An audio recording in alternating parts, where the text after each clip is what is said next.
अस्सलाम वालेकुम everyone, welcome back.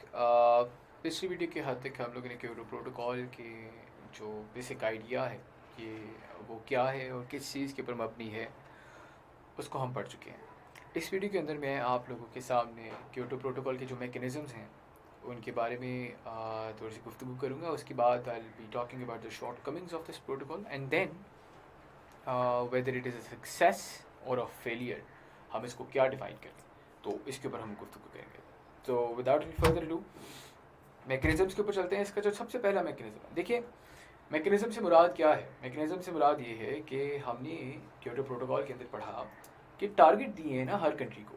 आपकी NX1 कंट्रीज़ को टारगेट मिला हुआ है कि आपने इतना इतना एमिशंस को कम करना है। तो एमिशंस कम करने का तरीक़ाकार क्या है, तो ये सबसे पहला जो है ना आप कह सकते हैं मैकेनिज़्म है इसका, and that is emission trading. Emission trading किन के बीच में हो सकती है? एमिशन ट्रेडिंग हो सकती है आपकी NX1 कंट्रीज़ के बीच में। कि आपकी NX1 कंट्रीज़ कौन सी हैं? वो कंट्रीज़ जो कि हम पीछे डिफाइन कर चुके हैं, जो कि डेवलपिंग नेशंस नहीं है, इन अ नटशेल जो कि डेवलप्ड नेशंस हैं, ठीक है। वो आपकी NX1 कंट्रीज़ के एम्बिट के अंदर आते हैं। हर कंट्री को असाइंड अमाउंट यूनिट्स, जिनको हम AAU कहते हैं, असाइंड अमाउंट यूनिट्स मिलते होते हैं इन अ गिवन टाइम पीरियड, ठीक है। कि आपकी इतने अमाउंट है, इतनी अमाउंट से ज़्यादा आप इमिशंस नहीं कर सकते, ठीक है।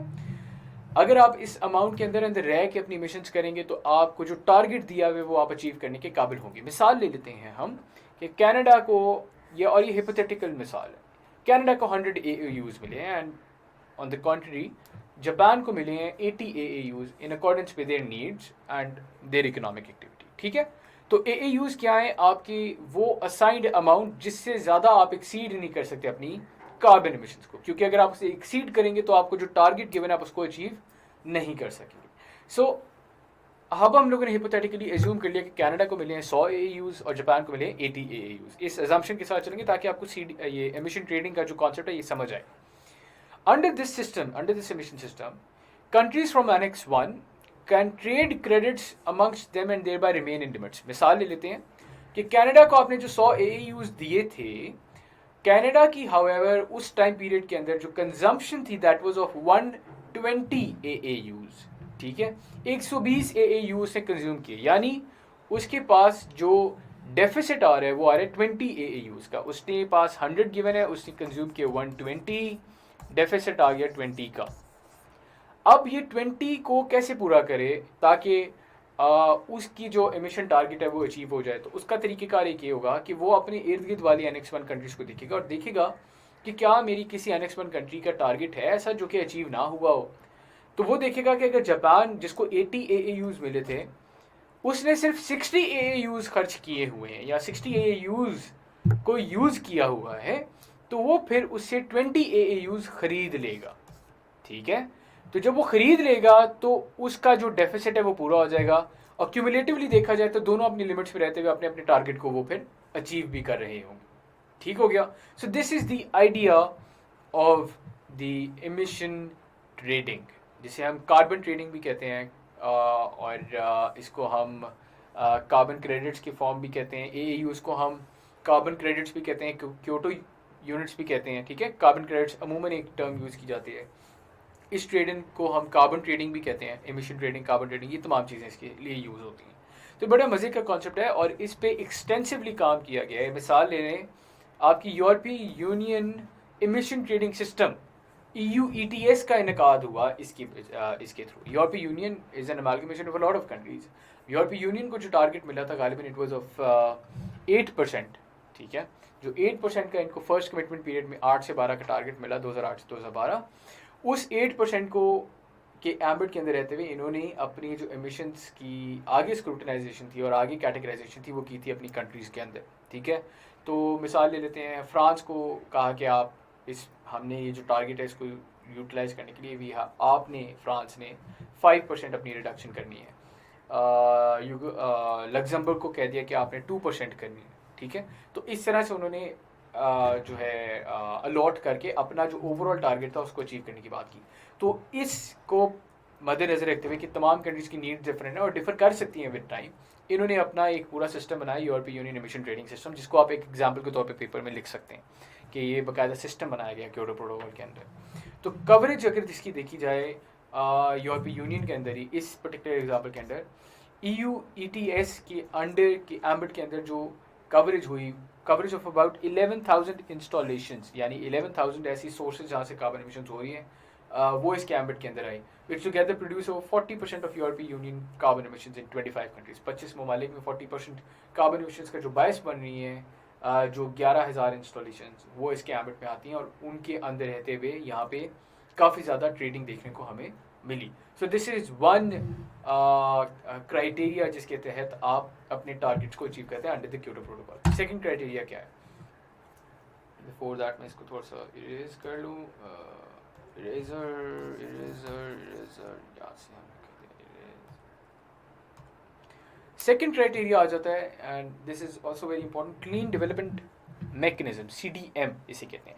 It is defined in article 12, ठीक है। प्रिंसिपल इसका क्या है कि असूल के तहत CDM को रखा गया है कि इमिशन रिडक्शन प्रोडक्शन, ठीक है। इमिशन रिडक्शन प्रोडक्शन, इसका क्या मतलब है? देखिए इसका असूल है, फिर मैं रिपीट करता हूँ, इमिशन रिडक्शन प्रोडक्शन, आप ऐसे कुछ सोर्सेज लगाएं कि जिसके तहत आपकी इमिशंस में रिडक्शन नजर आए, ठीक है। तो अब आपको भी पता है बेग योर पार्डन, आपको भी पता है कि रिडक्शन के क्राइटेरिया क्या क्या है, रिडक्शन किस किस बेस के ऊपर होती थी। दो टेक्निक्स है जिनके थ्रू हम रिड्यूस करते हैं कार्बन इमिशंस के, उनकी इफेक्ट को, और वो क्या थी? अडेप्टेशन अप्रोच और मिटिगेशन अप्रोच। मिटिगेशन के अंदर आप डिस्प्लेस कर देते हैं सोर्स को with the source that does not emit carbon emissions, और आपकी अडेप्टेशन के अंदर जो सोर्स प्रोड्यूस कर रही होते हैं उसके हार्म्स को आप कम करने की बात करते हो, कोशिश करते हैं। इन दो तरीकों के तहत आप अपनी जो कार्बन की मौजूदगी है आपकी आबो हवा में, उसको आप कम करने की कोशिश करते हैं, क्लाइमेट चेंज को कंट्रोल करने की कोशिश करते हैं। ये बात हम डिस्कस कर चुके हैं डिटेल में।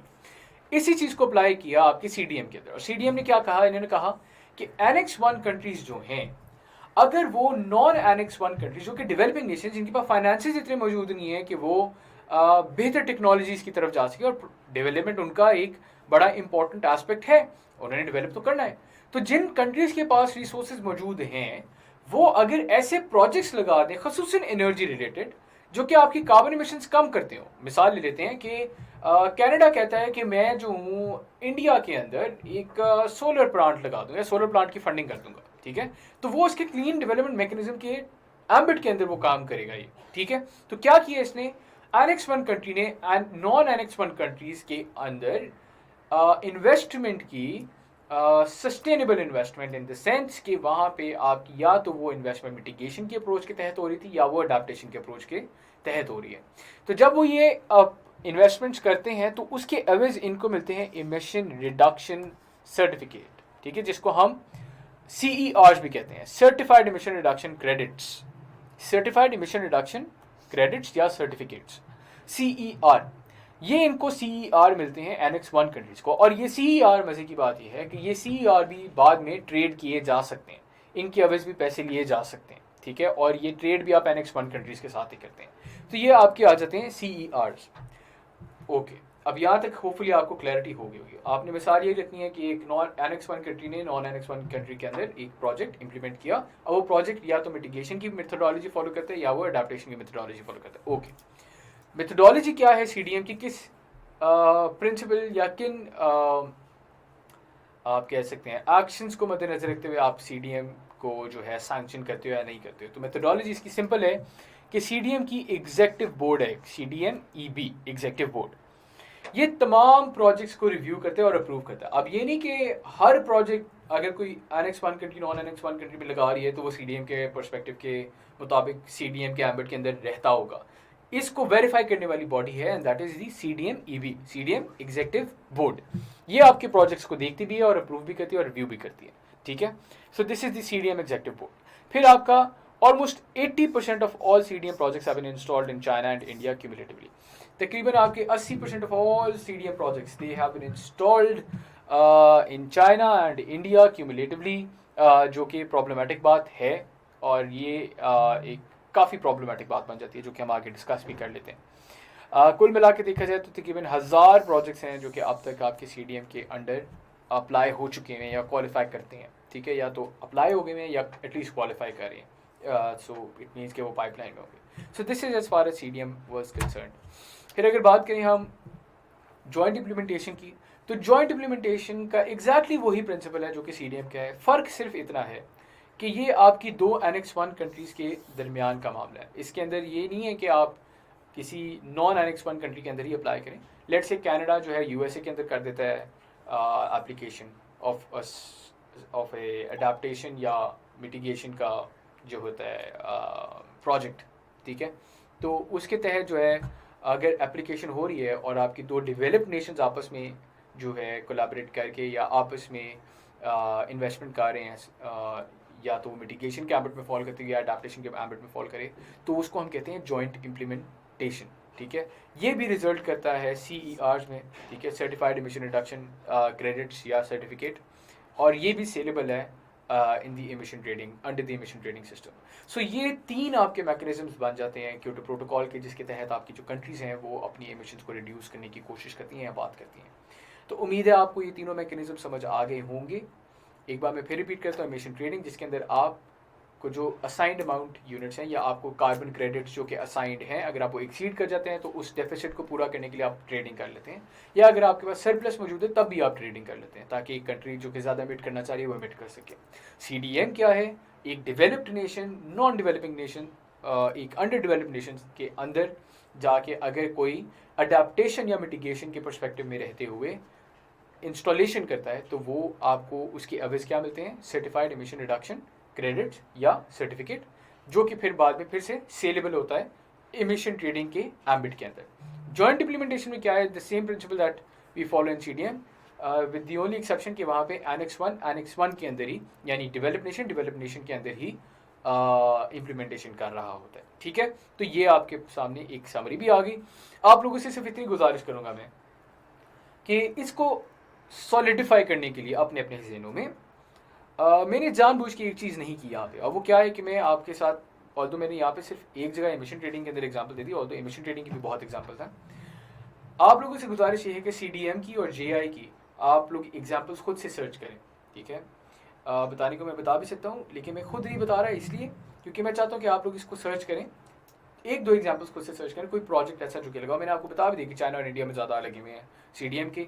JI के देख लें कि कहाँ पे लगे हुए हैं, और वो एग्जांपल्स आप लोगों ने अपने जब नोट्स बना रहे हो तो उसके अंदर वो एग्जांपल्स ज़रूर नोट डाउन कर लीजिएगा। उससे ये होगा कि आपको ये मैकेनिज्म काफ़ी हद तक क्लियर हो जाएगा। ये शुरू में हो सकता है आपको थोड़ा कन्फ्यूजिंग लगे, कोशिश मैंने की है कि आपको सारा क्लियर हो जाए, लेकिन हो सकता है कि अगर आपको फिर भी कन्फ्यूजिंग लग रहा है तो उसका तरीका यही है कि आप एग्जाम्पल्स खुद से सर्च आउट कर लेंगे, ऑटोमेटिकली आपके लिए आसान हो जाएगा। तो इस उम्मीद के साथ कि आपको मेरी तमाम बातें समझ आ गई हैं, समझ आ भी रही हैं आगे भी, मैं आपसे इजाज़त चाहता हूँ, और नेक्स्ट वीडियो के अंदर हम शॉर्ट कमिंग्स और आया कि ये एक फेलियर था या सक्सेस, इसको डिस्कस करते हैं। आप सबकी समातों का बहुत शुक्रिया। अल्लाह हाफ़िज़।